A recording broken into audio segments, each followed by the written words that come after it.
What is going on, JW Faction? My name is Josh Williamson. So this is the first recipe video in a pretty long while. Blame COVID-19 for that. But anyways, that little thing out of the way. For this little video recipe, I'm going to show you how I cook my all-time favorite food, which is steak. Very easy to do, and it tastes fantastic. So let's get started. So to start this recipe off, first off, get any kind of steak that you want, any kind of steak cut. Just make sure that it's at least an inch thick, okay? Especially if you like your steak rare to medium rare, it's going to be a lot easier to not overcook this.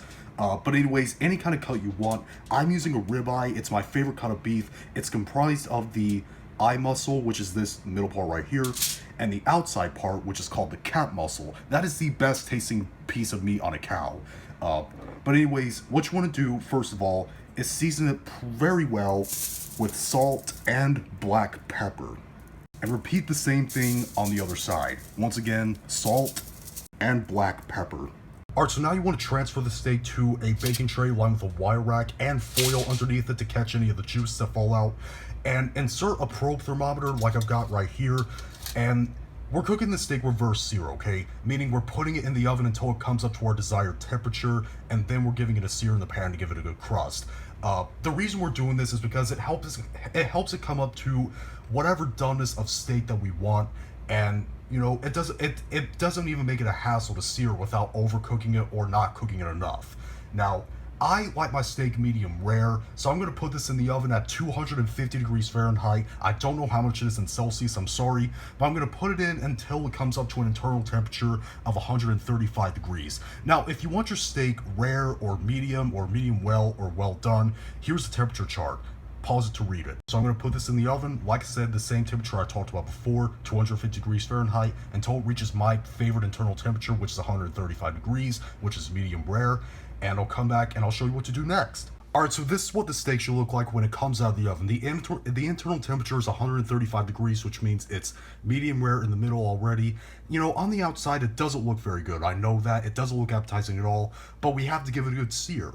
Alright, so now we're ready to sear the steak. So I have a cast iron pan that I have lined with a high smoke oil. It's vegetable oil. You can use any kind of oil you want, whether it be canola oil or grapeseed oil or avocado oil. Just make sure that it is a high smoke oil, which means that it can take a lot of heat without smoking your whole house up too badly. But anyways, we're gonna put it on high heat, and we're gonna let it sit there until it smokes. And when it starts smoking, that's when you know you have to put the steak in the pan. And what we're gonna do is when we put it in the pan, we're gonna let it sear for 1 minute on one side, turn it over, then sear for another minute. But during that minute, we're gonna put in 1/4 cup of butter and 3 cloves of garlic that have been peeled and crushed, and a sprig of fresh thyme. And we're gonna let the butter melt down, and we're gonna baste over the top of it. We're gonna baste over the top of the steak with the butter.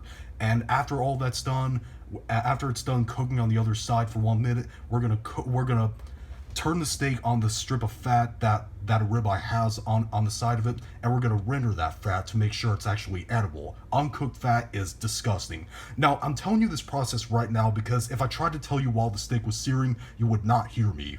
Alright, so the pan is smoking hot, as you can see. Now I'm going to take the steak and I'm going to put it on the pan. This is what you should hear.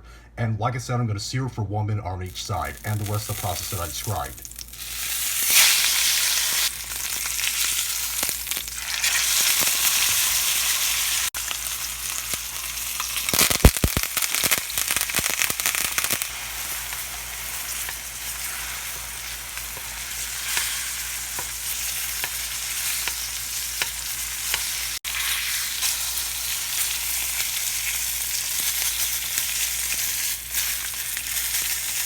Alright, our steak is done. It looks very beautiful, and I'm going to cut it in half just to show you how nice and pink it is in the center.